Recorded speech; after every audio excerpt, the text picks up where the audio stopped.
The Pessimist's Paradox: How to Build Unbreakable Joy. You've done everything right. You practice gratitude, you read the books, listen to the podcasts, and chase your goals with relentless discipline. You've even got that folder of motivational quotes on your phone. And yet, something still feels off. The satisfaction fades faster than you expected. The joy you were promised never lasts. What if I told you that the modern happiness industry, the one that sells you positivity, success, and good vibes only, is built on a lie, and that the real path to unbreakable joy doesn't come from chasing happiness, but from understanding a truth so profound it's almost unsettling? The truth discovered by a philosopher who was branded a pessimist, Arthur Schopenhauer. He believed the secret to peace wasn't in seeking happiness, but in mastering the forces that make us suffer. This is the pessimist's paradox, and once you understand it, your entire approach to self-improvement will change forever. Every generation searches for the same thing: how to be happy. We chase purpose, success, relationships, and wealth, believing one of them will finally quiet the noise inside us. But here's the paradox: the more we chase happiness, the more it runs from us. This idea might sound bleak at first, but it's the foundation of a philosophy that can make you unstoppable. Schopenhauer, one of history's great realists, believed that life's constant striving, what he called the will, is the real source of our suffering. He saw that every time we get what we want, we're satisfied only for a moment before we start wanting again. The result is an endless cycle of desire, frustration, and fleeting relief. But instead of despairing, Schopenhauer gave us a radical solution. If you can't win the game of constant wanting, stop playing it. That's how you build real joy, not the fragile kind that depends on things going right, but the kind that stays unbroken even when life gets hard.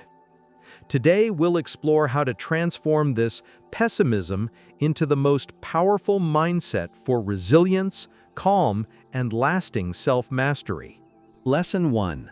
The unwinnable game: escaping the happiness treadmill. We live in an age of performance happiness. We post our smiles, filter our lives, and measure our worth by moments of visible success. Society doesn't just encourage happiness, it demands it, and that pressure becomes exhausting. We're taught to believe that joy is a reward for doing everything right: getting the job, buying the car, finding the partner. But every time you achieve one milestone, the next goal appears. The finish line moves, and your sense of peace moves with it. This is what Schopenhauer called the pendulum of life, forever swinging between pain and boredom. Pain when we're chasing something we don't have, boredom when we finally get it and realize it wasn't enough. The will, this blind engine of wanting, tricks us into believing that happiness is out there, always just beyond reach. You felt it. The moment you hit a goal, there's relief, then restlessness. You start looking for the next fix of excitement, success, or approval. It's not because you're ungrateful, it's because the system is designed that way. The happiness treadmill keeps you running, but you never arrive. So what's the first step toward breaking free? It's the courage to stop running, to pause and recognize that nothing external can complete you. This realization, uncomfortable as it is liberation. Because once you stop measuring joy by outcomes, you're free to build peace from the inside out. Reflection. What's one goal you've been chasing that no longer feels like it's yours? Who told you it would make you happy? And what would happen if you stopped running after it, just for a while, and turned inward instead? If this is already resonating with you, If you've ever felt trapped on that happiness treadmill and you're ready to step off, take a second to subscribe. Limitless Mindset is where we turn ancient wisdom and modern psychology into tools you can use every single day. This community is about staying grounded, resilient, and purpose-driven, even when the world gets loud. Lesson 2. The Paradoxical Philosopher, the Will and the Way Out. To understand how to escape the treadmill, we need to understand what keeps it moving: desire. Schopenhauer saw that beneath everything we do, every craving, ambition, and emotion, lies the same invisible current he called the will. The will isn't personal. It's not your conscious choice. It's the universal impulse that drives life to keep striving, consuming, and reaching for more. It's why nature grows, why humans compete, and why we can never seem to rest. And here's the haunting truth: the will never stops.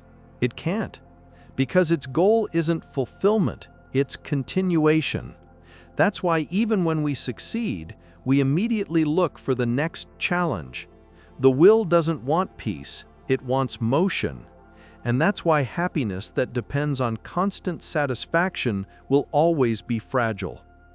Schopenhauer compared life to a pendulum swinging between desire and disillusionment. The moment you think you've made it, the pendulum swings back, reminding you that joy built on wanting will always collapse. But inside that bleak observation lies immense freedom, because once you see the pattern, you can choose differently. You can stop serving the will blindly and start mastering it consciously. That's where modern self-improvement begins, not in feeding every desire, but in questioning where it comes from. When you want something, pause and ask, is this my true will or the world's? Will this bring peace or just motion? That pause is power. It's the first spark of inner peace, because awareness interrupts impulse. And when you can witness desire without being ruled by it, you've already taken your first step toward unbreakable joy. Mini takeaway: the real freedom isn't in getting what you want. It's in realizing you don't need everything you want. Lesson 3. Forging unbreakable joy from pessimism. Schopenhauer's view can sound dark, but what he gave us isn't despair, it's clarity. When you see the truth of endless striving, you gain the power to step outside of it. He didn't hand us a death sentence, he handed us a map. And the first direction on that map is this: stop trying to eliminate suffering and learn to work with it.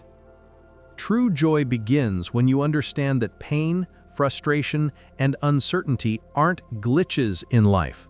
They're the training ground for wisdom. The pessimist doesn't hide from hardship. He studies it, learns from it, and finds freedom inside it. So how do we do that in our daily lives? 3 steps. Step 1. Master your desires. Before chasing a goal, ask, who gave me this want? Society? Ego? Comparison? When you pause before you pursue, you reclaim authority over your own mind. The craving itself often hurts more than not having the thing. Every time you observe a desire without obeying it, you strengthen your mental discipline, your self-mastery. That is resilience. Step 2. Find refuge in the mind.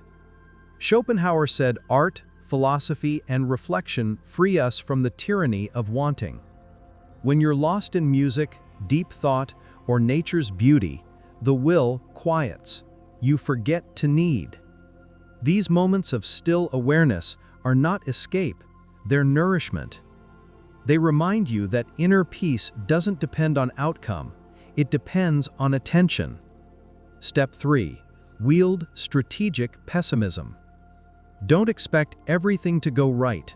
Prepare for it to go wrong. Calmly. The Stoics called it premeditatio malorum, envisioning obstacles before they arrive. That way, when life inevitably hits you, it can't knock you over. When you expect difficulty, every moment of ease feels like a gift. You transform fear into foresight and disappointment into gratitude. Reflection. What would change if you stopped expecting life to be easy and started preparing to be strong? Lesson 4. The Stoic Upgrade. Schopenhauer showed us the prison. Stoicism hands us the key. The Stoics, Marcus Aurelius, Epictetus, Seneca, agreed that suffering is unavoidable. But instead of retreating from the world, they taught us how to move through it with virtue and control. Their core idea is beautifully simple. Some things are up to us, and some things are not. What's not up to us? Other people's behavior, the economy, the weather, luck, fate, the raw chaos of existence. What is up to us? Our thoughts, our choices, our responses. That's where all our power lives. When you integrate this dichotomy of control with Schopenhauer's realism, you become unstoppable. You stop wasting energy on storms you can't calm and start mastering the only vessel you truly command, yourself. Lose a job? You can't always control that, but you can control your reaction, dignity, patience, persistence. A relationship ends? Pain is natural, but bitterness is optional. Your plans collapse? Fine. Regroup, adapt, rebuild. That's Stoic discipline, and that's the muscle that turns pessimism into power. The Stoics called it living according to nature, meaning in alignment with reality rather than against it. When you stop arguing with what is, you discover peace. Schopenhauer helps us see that desire enslaves us. The Stoics teach us how to act wisely within that truth. Mini takeaway. You can't control the waves, but you can become the lighthouse. If this message has shifted your mindset, if you're starting to see that real freedom comes from self-control, not constant satisfaction, make sure you subscribe and tap the bell. Limitless Mindset is your daily source of grounded motivation, Stoic wisdom, and practical psychology. Share this episode with someone who's been chasing happiness and needs a reminder that peace is an inside job. Together, we're building stronger, calmer, more resilient minds, one lesson at a time. Summary: from pessimism to power. Let's bring it all together. The pessimist's paradox isn't about giving up, it's about waking up. You've seen that the pursuit of constant happiness is an unwinnable game. You've learned that desires multiply endlessly and that joy can't be forced from outside rewards. You discovered that 1. Mastering desire gives you power over the will. 2. A rich inner world offers peace beyond circumstance. 3. Strategic pessimism transforms fear into calm. 4. Stoic control turns chaos into clarity. This is the architecture of unbreakable joy. Not the fragile bliss of perfect days, but the deep, steady confidence that no storm can erase. It's mental strength, self-improvement, and inner peace working together. Reflection. Which part of your life could become lighter if you stopped chasing and started mastering? Here's the ultimate irony. The so-called pessimist might be the happiest person of all, because when you expect life to challenge you, you stop taking hardship personally. When you stop demanding constant pleasure, every simple joy, sunlight, laughter, breath, becomes sacred. The modern world says happiness is something you find, but Schopenhauer, the Stoics, and every awakened mind since have told us the same quiet truth. Happiness is what remains when you stop needing more. So, pause for a moment. Breathe. You don't need to chase anything to be complete right now. The peace you've been running toward has been waiting behind the noise all along. Thank you for watching. If this episode helped you find a little calm, Subscribe now and join our Limitless Mindset community, a place for thinkers, doers, and seekers of real growth. Stay disciplined, stay grounded, and keep building your fortress within.